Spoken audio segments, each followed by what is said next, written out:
Now, Bruce, just look right into the camera lens right here and tell us your name, your age, and where you were born. My last name is Lee, Bruce Lee. I was born in San Francisco in 1940. I'm 24 right now. And you worked in motion pictures in Hong Kong? Yes, since I was around 6 years old. And when did you leave Hong Kong? 1959, when I was 18. I see. Now look over to me, Bruce, as we talk. I understand you just had a baby boy? Yeah. And you've lost a little sleep over it, have you? 3 nights. And tell the crew what time they shoot the pictures in Hong Kong. Well, it's mostly in the morning because it's kind of noisy in Hong Kong, you know, around 3 million people there. And so every time when they have picture, it's mostly, say, around 12 a.m. to 5 a.m. in the morning. I see. They'd love that there. And you went to college in the United States? Yes. And what did you study? Philosophy. I see.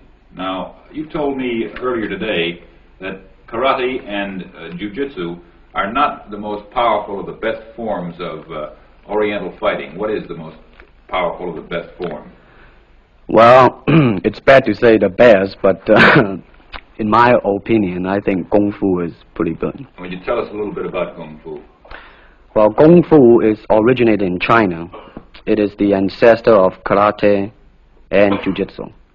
It's more of a complete system, and it's more fluid. By that I mean it's more flowing. There is continuity in movement instead of one movement, two movement, and then stop. Would you look right into the camera lens and explain the principle of the glass of water as it applies to Kung Fu? Well, Kung Fu, the best example would be a glass of water. Why? Because water is the softest substance in the world, but yet it can penetrate the hardest rock or anything, granite, you name it. Water also is insubstantial. By that I mean you cannot grasp hold of it. You cannot punch it and hurt it. So every Kung Fu man is trying to do that, to be soft like water and flexible and adapt itself to the opponent. I see. What's the difference between a Kung Fu punch and a karate punch? Well, a karate punch is like an iron bar, whang. A Kung Fu punch is like an iron chain with an iron ball attached to the end, and it go whang, and it hurt inside. Okay. Now we're going to cut, and in just a second we'll have you stand up and show us some Kung Fu and some movements in Kung Fu. Okay. Cut. Got it. Test X2, take 1. Speed. Now look directly into the camera, Bruce. Directly at it. And now give me a 3/4 this way. And hold it. And give me a profile that way, all the way. Good. Hold it. Now come back to a profile on the other side. And hold that. Give me a 3/4 on that side. And then give me right into the camera again. All right. Now the camera will pull back. And Bruce, first show me the movements in the classical Chinese theater. Classical Chinese theater. Well, you know what we talked about in the office. How they walk and how they start to move. Well, in Chinese opera, they have the warrior and then the scholar. The way the warrior walk will be something like this. Walking this way, straight, come out, bend, straight, and then walk out again. An ordinary scholar would be just like a female, a weakling, 90 pounds in Child Atlas. You'll be just walking, you know, like a girl, real, shoulder up and everything. So by the way they walk, you can immediately tell who they are. Right, what character they represent. Now, show us some Kung Fu movements. Well, it is hard to show it alone, but I will try to do my best. All right, maybe one of the fellows will walk in. You want to walk Yeah, in? it would be... Go ahead. Go ahead. Go ahead. Come on, lady. Okay. Although accidents do happen, but, you know... There are various kind of strike. It depends on where you hit and what weapon you will be using. To the eyes, you would use fingers. Don't worry. I will be. To the eyes. Or straight at the face. From the waist, everything on. Hold it just a minute. Let's move this gentleman around this way so you're doing it more into the camera. Okay, swell. And then there is band arm strike using the waist again into a back fist. And let's let's have the assistant director back up just a ways. Okay, go ahead. Continue. And then, of course, Kung Fu is very sneaky. You know, the Chinese, they always hit low. From high, go back to the groin. Don't worry. Now turn around the other way, would you, Bruce? Oh, okay. Yeah.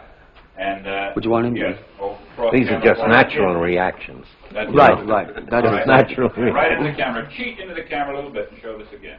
All right. Go ahead. There is the finger jab. There is the punch. There is the back fist and then low. Of course, then they use leg straight at the groin or come up. Or, if I can back up a little bit, they start back from here and then come back. All right. It's kind of worrying.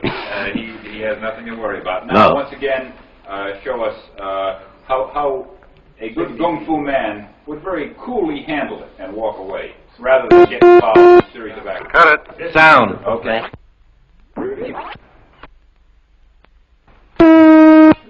Test X2, take 2.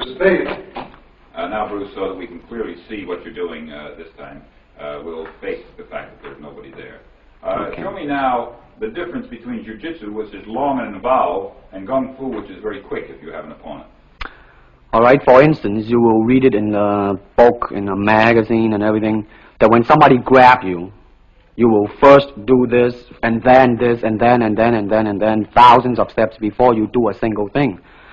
Of course, these kind of magazine would teach you to be feared by your enemies and admired by your friends and everything. See? But in Kung Fu, it always involves a very fast motion. Like, for instance, a guy grabbing your hand. It's not the idea to do so many steps. Step him right on the instep. He'll let go.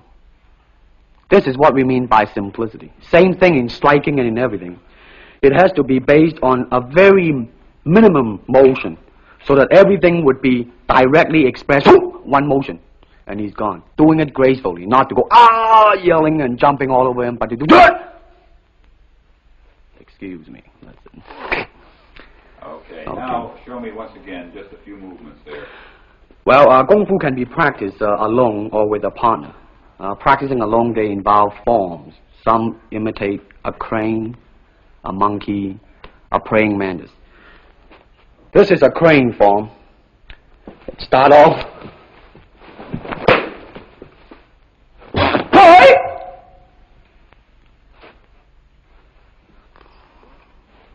This is one of the movement involved. Show us one more movement, and then we'll be all through. Okay, I'm glad to hear that.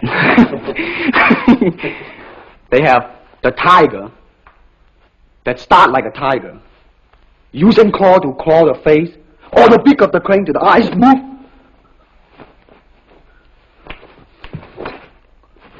This is some of the movement involved. Thank you very much. Thank you very much.